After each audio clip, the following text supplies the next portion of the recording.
дәл бұлай өз күніңді бастама, және де менің қателігімді қайталама. Сәлем достар, мен қазір бүгін өз күнімді өте жаман бастадым. Негізінде бұл көбінесе болмайтын нәрсе. Менде мысалы өзінде және басқаларда өзінде өзіндірсе көптеген адамдарға күндері дәл осындай образда басталады. Менде көп жағдайда дұрыс образда басталады, бірақ бүгін жаман бір образда басталып қалды. Және де менің қателігімді қайталама, қандай образ қалай бастамау керек, күнді қалай бастамау керек, таңды қалай тұру керек. Дәл осы тақырыптарға бүгін тоқталатын боламыз. Ендеше достар, барлықтарына сәлем, бүгінгі күнге қош келдіңдер, дәл осы каналға қош келдіңдер. Бұл болашақ мұғалімнің арнасы. Мені міндетті түрде инстаграмыма тіркеліп кетіңіздер, ол жерде пайдалы ақпараттар болады. Ендеше кеттік, бастайық. Сонымен достар, күнім қалай басталды? Менің күнім қалай басталды? Былай басталды.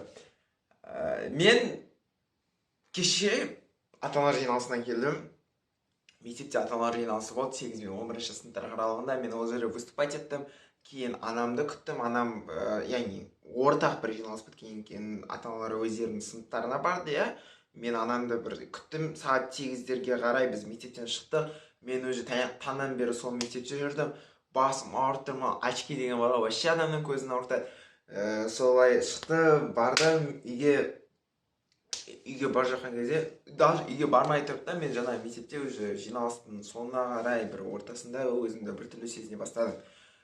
Құсқым келіп бара жатты, кәдімгідей біртүрлі жүрегім айнып, басым ауырып, одан кейін барайын үйде алғанда жаңағындай ауырып қаламын, басым ауырады, ұйықтап қалдым. Таңертең будильниксіз, өзім қалаған уақытында тұрдым, ұйқымғанда Аллаға шүкір. Бірақ былай ғой, мен таңертең тұрдым, кейін енді ауырып алған адам кішкене восстановление болады ғой. Мен алам, обычно кәдімгідей бір дұрыс тамақпен бастаймын күнімді, кішкене асқазаныма бірдеңе бару үшін.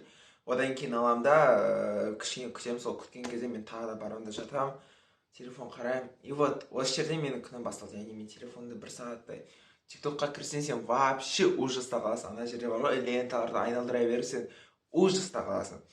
Осылай айналдыра берем. Осылайша менде күнім осылаймен аяқталды.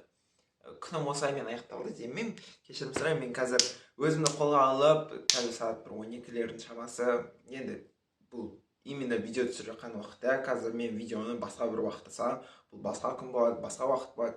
Бірақ дәл қазіргі уақытта айтып тұрмын.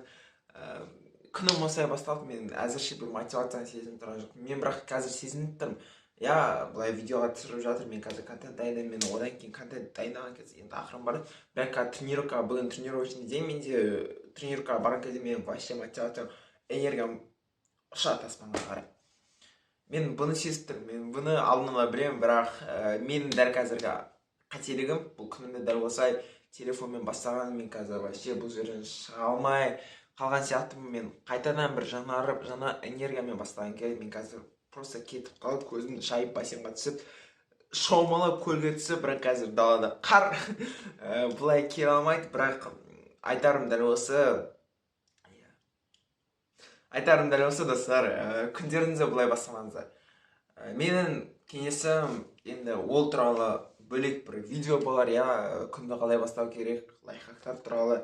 Бірақ дәл қазіргі айтарым, бұл күнді бұлай бастамау керек. Телефон қарай отыр, соцсетиға кірсе, жаңалықтарға кірсе, тиктокқа кірсе, сен күнің вообще ешқайда нақты жоспарларсыз, сенің күнінде болсын, таңғы уақытында болсын, нольға кетеді. Ал сен таңғы уақытың ол сен үшін маңызды. Ендеше кеттік достар. Келесі видеоларда кездескенше міндетті түрде арнаға тіркеліп кетіңіздер.